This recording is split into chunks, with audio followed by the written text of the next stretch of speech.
नमस्कार विद्यार्थी मित्रांनो, स्वागत आहे तुमचं SK MPSC अकॅडमी या आपल्या यूट्यूब चॅनलमध्ये। आज दिनांक 2 मे 2024 वार आहे गुरुवार। तुमच्यासाठी घेऊन आलो आहे संपूर्ण वृत्तपत्र विश्लेषण, ज्यामध्ये आपण Loksatta newspaper, the Indian express, the Hindu हे जे न्यूजपेपर आहेत या न्यूजपेपरमधील ज्या काही करंट अफेअर रिलेटेड महत्त्वाचे न्यूज आहेत त्यांना या ठिकाणी आपण MCQ क्वेश्चनच्या माध्यमातून डिस्कस करत असतो।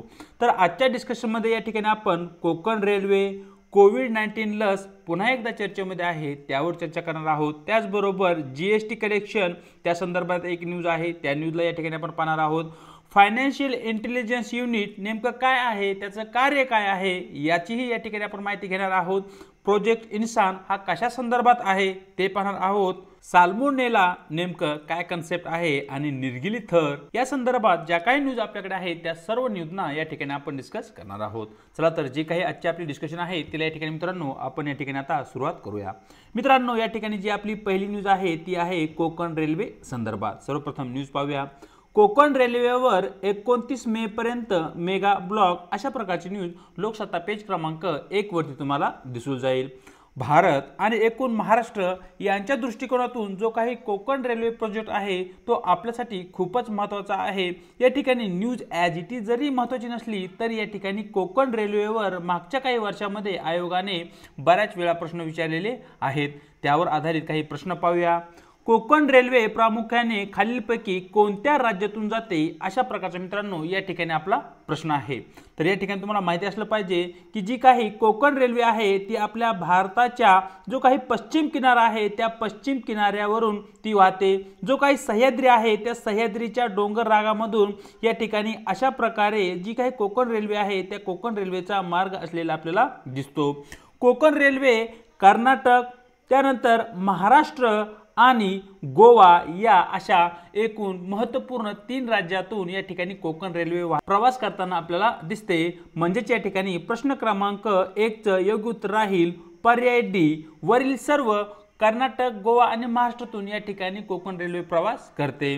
प्रश्न क्रमांक 2, कोकण रेल्वे मार्गाची एकूण लांबी किती आहे अशा प्रकारचा मित्रांनो या ठिकाणी आपल्याला प्रश्न विचारण्यात आलेला आहे। तर तुम्हाला माहिती असलं पाहिजे जी काही कोकण रेल्वे आहे त्या कोकण रेल्वेची एकूण अंदाजे लांबी ही 750 किलोमीटर असलेली आपल्याला दिसते। प्रश्न क्रमांक 2 योग्य उत्तर राहील पर्याय बी। चलूया आजच्या आपल्या पुढच्या प्रश्नाकडे।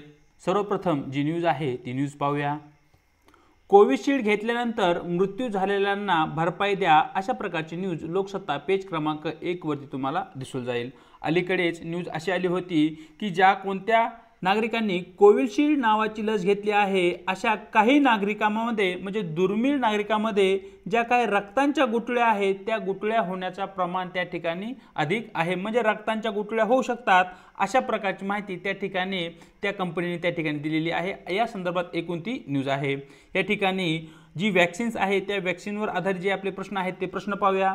खालीलपैकी कोणती लस कोविड-19 विरुद्ध सर्वप्रथम मंजूर करण्यात आली होती? हा जागतिक स्तरावरचा प्रश्न आहे। म्हणजे जगामध्ये अशी कोणती लस आहे की सर्वप्रथम तिला कोरोना लस म्हणून मान्यता भेटली होती? तर मित्रांनो या ठिकाणी या प्रश्नाचं योग्य उत्तर तुम्हाला माहिती असलं पाहिजे, ते आहे फायझर बायोटेक नावाची जी काही लस आहे ही लसीला या ठिकाणी सर्वप्रथम मान्यता भेटली होती आणि युनायटेड किंगडम या देशातून तिची निर्मिती करण्यात आली होती आणि सर्वप्रथम या लसीचा जो काही वापर आहे तो युनायटेड किंगडम या देशामध्येच करण्यात आलेला होता। हे 2-3 महत्त्वाचे पॉईंट त्या ठिकाणी तुम्हाला माहिती असणं आवश्यक आहे। प्रश्न क्रमांक 3 योग्य उत्तर राहील पर्याय ए। पाहूया प्रश्न क्रमांक 4, ऑक्सफर्ड ॲस्ट्राझेनेका कोविड-19 लस इतर कोणत्या नावाने ओळखली जाते अशा प्रकारचा मित्रांनो या ठिकाणी आपला प्रश्न आहे। तर मित्रांनो या ठिकाणी जी काही ऑक्सफर्ड ॲस्ट्राझेनेका कोविड-19 ही जी लस आहे ती कोविशिल्ड या आणखी एका नावाने ओळखली जाते। आपण कोरोना काळामध्ये कोणकोणत्या लसी निर्माण करण्यात आल्या होत्या, कोणत्या कंपनीकडून त्या निर्माण करण्यात आल्या होत्या आणि कोणत्या देशाकडून निर्माण करण्यात आल्या होत्या अशाही प्रकारचा एक प्रश्न या ठिकाणी तुम्हाला विचारला जाऊ शकतो। तर या ठिकाणी मित्रांनो तुम्हाला माहिती असलं पाहिजे कोवॅक्सिन नावाची जी काही लस आहे ती भारत बायोटेक कडून निर्माण करण्यात आली आहे, जी की एक भारतीय कंपनी आहे। हे तुम्हाला या ठिकाणी माहिती असणं आवश्यक आहे। त्यानंतर कोरोनावॅक्स नावाची जी काही लस आहे ती चीन या देशाकडून निर्माण करण्यात आली आहे आणि त्यानंतर एक लस आहे तिचं नाव आहे स्पुतनिक लस, ती जी की रशिया या आपल्या मित्र राष्ट्राकडून निर्माण करण्यात आली होती। सध्या रशिया आणि युक्रेन यांच्यामध्ये युद्ध सुरू आहे, हेही तुम्हाला त्या ठिकाणी माहिती असणं आवश्यक आहे। अशा प्रकारे कोविड-19 आणि त्या संदर्भात ज्या काही लसीस आहेत त्यावर आधारित काही प्रश्न आपण पाहितले। प्रश्न क्रमांक 4 योग्य उत्तर राहील पर्याय बी। चलूया आजच्या आपल्या पुढच्या प्रश्नाकडे, पुढच्या न्यूजकडे। पुढची जी काय आपली न्यूज आहे ती आहे जीएसटी वर आधारित, ज्याला की आपण वस्तू आणि सेवा कर गुड अँड सर्व्हिस टॅक्स असे म्हणतो। सर्वप्रथम न्यूज पाहूया। जीएसटी संकलन प्रथमच विक्रमी 2.10 लाख कोटीवर, अशा प्रकारची न्यूज लोकसत्ता पेज क्रमांक 12 वरती तुम्हाला या ठिकाणी दिसून जाईल। मागच्या वर्षीची तुलना करता या वर्षी जे काही जीएसटी संकलन आहे त्यामध्ये 12.4% वाढ झालेली आपल्याला दिसते आणि एकूण जीएसटी संकलन सध्या 2.10 लाख कोटीवर पोहोचलेलं या ठिकाणी आपल्याला दिसतंय। मग या ठिकाणी न्यूज ॲज इट इज जरी आपल्यासाठी महत्त्वाची नसली तरी जी काही जीएसटी कर प्रणाली आहे, जीएसटी टॅक्स आहे, त्याविषयी आपल्याला माहिती असणं आवश्यक आहे। त्यावर आधारित जे काही आपले प्रश्न आहेत ते प्रश्न या ठिकाणी पाहूया। कोणत्या घटनादुरुस्तीने भारतात जीएसटी लागू करण्यास मान्यता भेटली, अशा प्रकारचा मित्रांनो या ठिकाणी आपला प्रश्न आहे। तर मित्रांनो या ठिकाणी तुम्हाला माहिती असलं पाहिजे 122वी जी काही घटनादुरुस्ती आहे या घटनादुरुस्तीच्या अंतर्गत या ठिकाणी भारतामध्ये आणि भारतामधील जे काही राज्य आहेत या ठिकाणी जीएसटी लागू करण्याला या ठिकाणी मान्यता भेटली। यानंतर 101वी ही जी घटनादुरुस्ती आहे ती या ठिकाणी पार्लमेंटकडून जीएसटी संदर्भातच आहे, पार्लमेंटकडून या ठिकाणी मान्यता भेटली आहे, परंतु जी लागू झाला जीएसटी तो 122व्या घटनादुरुस्तीनुसार झाला, हे तुम्हाला त्या ठिकाणी माहिती असणं आवश्यक आहे।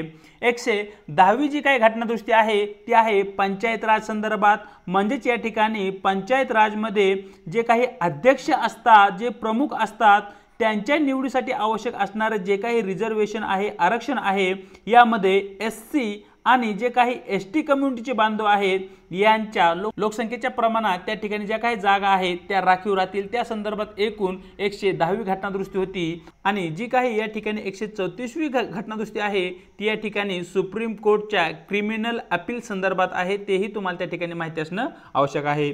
थोडक्यात या ठिकाणी मित्रांनो जे काही जीएसटी आहे त्याविषयी जर आपण चर्चा केली तर जीएसटी सर्वप्रथम कोणत्या साली लागू करण्यात आला तर 2017 साली या ठिकाणी आपल्या देशामध्ये जीएसटी लागू करण्यात आला होता, हे तुम्हाला या ठिकाणी माहिती असणं आवश्यक आहे।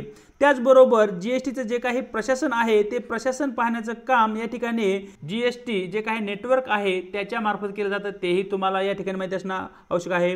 त्याचबरोबर जे काही जीएसटी आहे त्याचे टाइप्स किती आहेत तर या ठिकाणी प्रामुख्याने जीएसटीचे आपल्याला 3 टाइप दिसतात, ज्यामध्ये एक आहे सीजीएसटी, नंबर 2 वर या ठिकाणी आपण पाहू शकतो एसजीएसटी आणि नंबर 3 वर या ठिकाणी मित्रांनो आहे आयजीएसटी। सीजीएसटी म्हणजे सेंट्रल जीएसटी, एसजीएसटी म्हणजे या ठिकाणी स्टेट जीएसटी आणि या ठिकाणी आयजीएसटीचा अर्थ होतो इंटिग्रेटेड जीएसटी।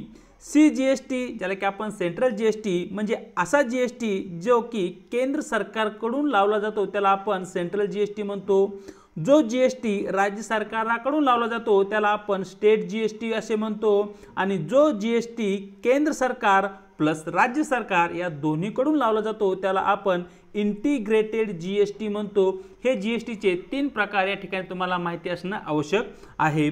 या ठिकाणी ज्या कोणत्या उद्योगाचं ॲन्युअल ट्रान्झॅक्शन टर्नओव्हर हे 20 लाख किंवा त्यापेक्षा अधिक असेल अशा उद्योगांना या ठिकाणी जीएसटी अंतर्गत नोंदणी घ्यावी लागते, हेही तुम्हाला या ठिकाणी माहिती असणं आवश्यक आहे। पाहूया पुढचा प्रश्न, प्रश्न क्रमांक 6।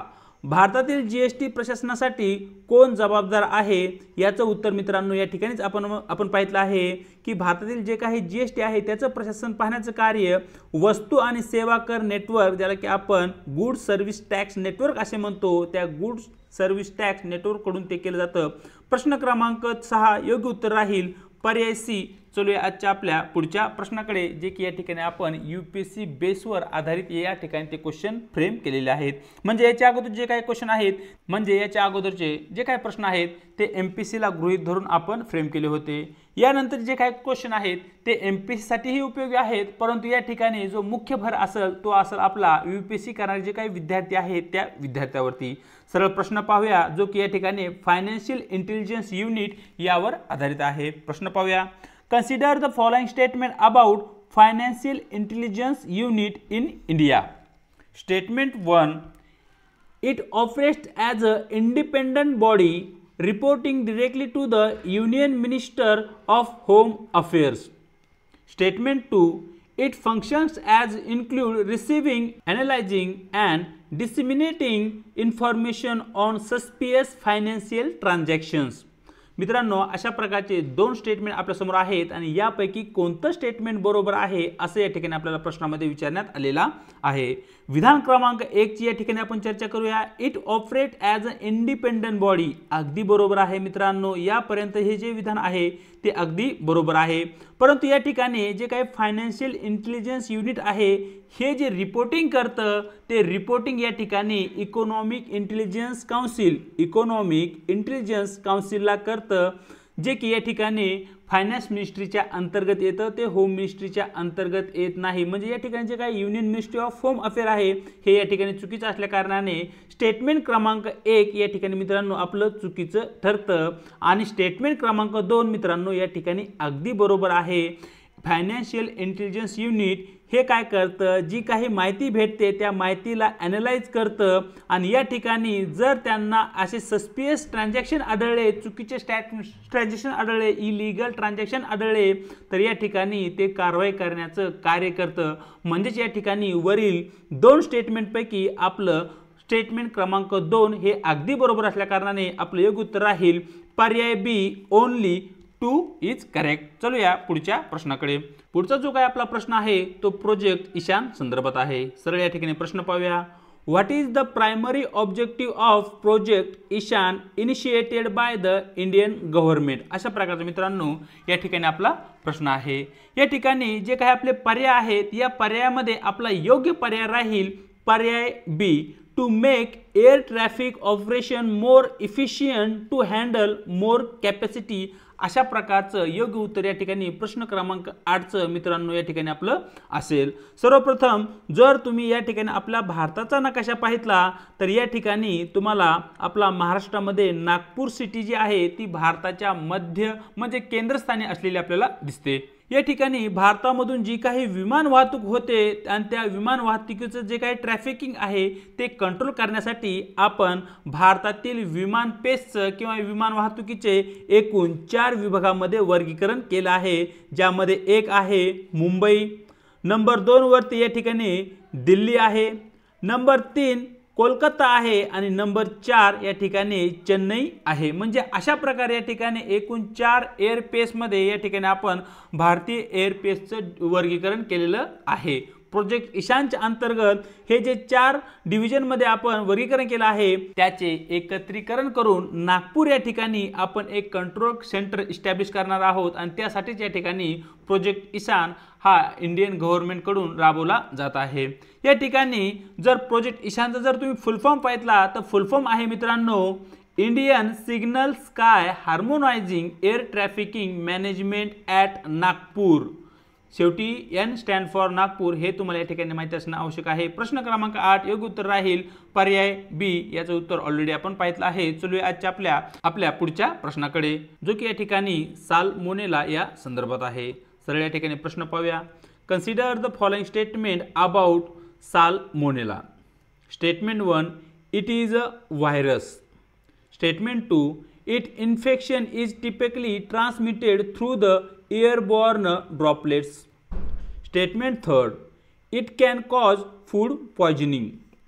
मित्रांनो अशा प्रकारचे 3 स्टेटमेंट आपल्या समोर देण्यात आले आहेत आणि आपल्याला वरील 3 पैकी किती स्टेटमेंट किती विधाने बरोबर आहेत असं या ठिकाणी प्रश्नामध्ये विचारण्यात आलेले आहे, जे की स्टेटमेंट आहेत साल्मोनेला या संदर्भात.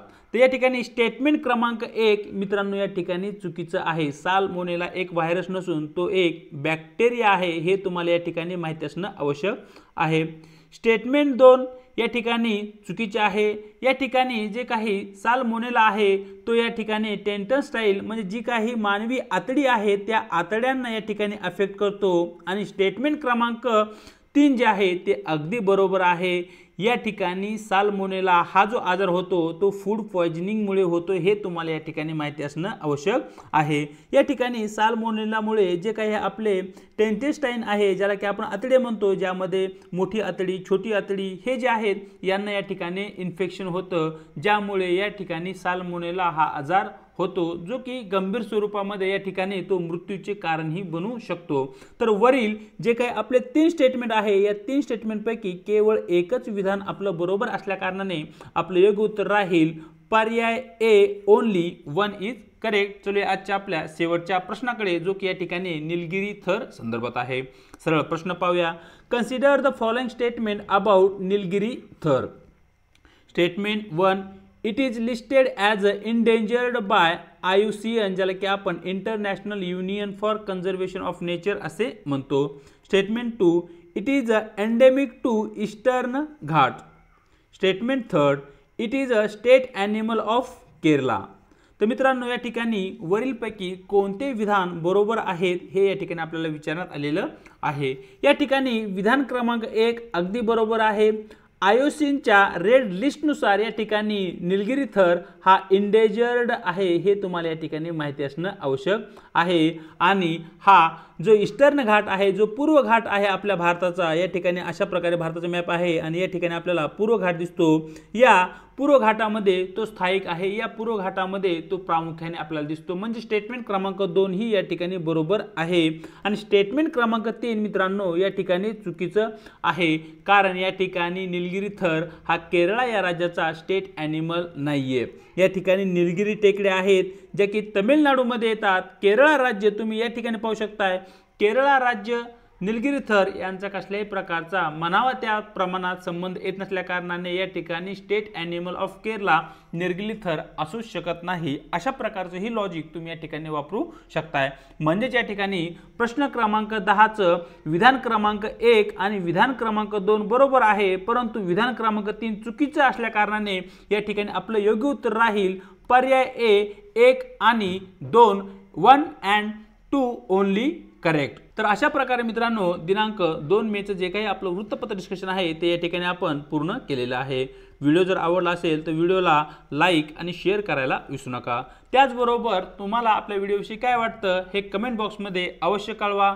चॅनलवरती जर नवीन असाल तर चॅनलला सबस्क्राईब करून घ्या आणि त्याचबरोबर व्हिडिओच्या डिस्क्रिप्शन बॉक्समध्ये देण्यात आलेली आपल्या टेलिग्राम चॅनलची जी काही लिंक आहे त्या ठिकाणी तुम्हाला आपले टेलिग्राम चॅनल ही जॉईन करायचे आहे, ज्याच्या माध्यमातून आपल्या प्रत्येक व्हिडिओच्या लिंक्स आणि त्याचबरोबर स्पर्धा परीक्षेसंदर्भात महत्त्वपूर्ण ज्या काही नवनवीन अपडेट आहेत त्या वेळोवेळी तुमच्यापर्यंत पोहोचत राहतील। आज इथेच थांबत आहोत, भेटूया एका नवीन व्हिडिओसोबत।